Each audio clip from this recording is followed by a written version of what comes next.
റമദാൻ ആദ്യ പാത പിന്നിട്ടതോടെ ഹറമിലെ പ്രാർത്ഥനകളിൽ നിറയുകയാണ് ഫലസ്തീൻ. ഖുദ്സിന്റെ മോചനത്തിനും ഫലസ്തീൻ ജനതയുടെ ആത്മവീര്യത്തിനായും പ്രാർത്ഥിക്കുന്നതിനിടെ ഹറം ഇമാമുമാർ വിങ്ങിപ്പൊട്ടി. മക്ക മദീനയിലെ പ്രാർത്ഥനകളിൽ ലോകത്തിന്റെ വിവിധ ഭാഗങ്ങളിൽ നിന്നുള്ള ലക്ഷങ്ങളാണ് അണിനിരക്കുന്നത്. اللهم قاتل الكفرة الذين يصدون عن سبيلك ويعادون أهل دينك. 20 ലക്ഷത്തിലേറെ പേരാണ് മക്കയിലും മദീനയിലുമായി രാത്രി നമസ്കാരങ്ങളിൽ പങ്കെടുക്കുന്നത്.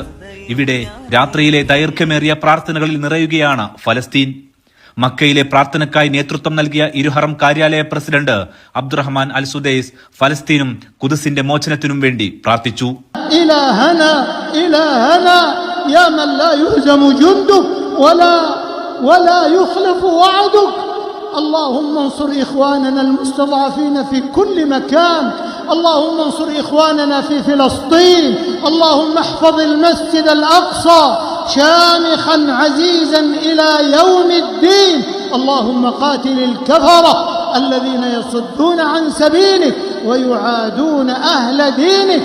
اللهم أنزل عليهم رجزك وعذابك إله الحق. മദീനയിലെ പ്രവാചക പള്ളിയിൽ പ്രാർത്ഥനയ്ക്കിടെ ഇമാം ഡോക്ടർ സലാഹ് അൽ ബദർ വിങ്ങിപ്പൊട്ടി. ഫലസ്തീനിൽ സയനിസ്റ്റുകളുടെ അധിനിവേശവും ചതിയും ചെറുക്കാനായി ഫലസ്തീൻ ജനതയ്ക്ക് പിന്തുണ ആവശ്യപ്പെട്ടുള്ള പ്രാർത്ഥന ഹറം നിറഞ്ഞു. اللهم انصر إخواننا في فلسطين.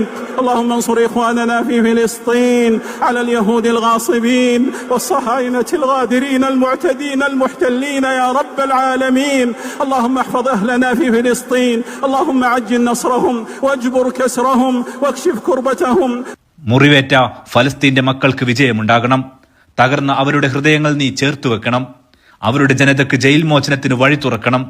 അവരുടെ രക്തസാക്ഷികളെ നീ ചേർത്തു സ്വീകരിക്കണം. പ്രാർത്ഥന തുടർന്നു. واقل عثرتهم واشف مرضاهم وفك أسراهم وتقبل موتاهم في الشهداء يا رب العالمين. اللهم اعتق رقابنا ورقاب آبائنا وأمهاتنا وأزواجنا وذرياتنا وإخواننا وأخواتنا وقرابتنا من النار.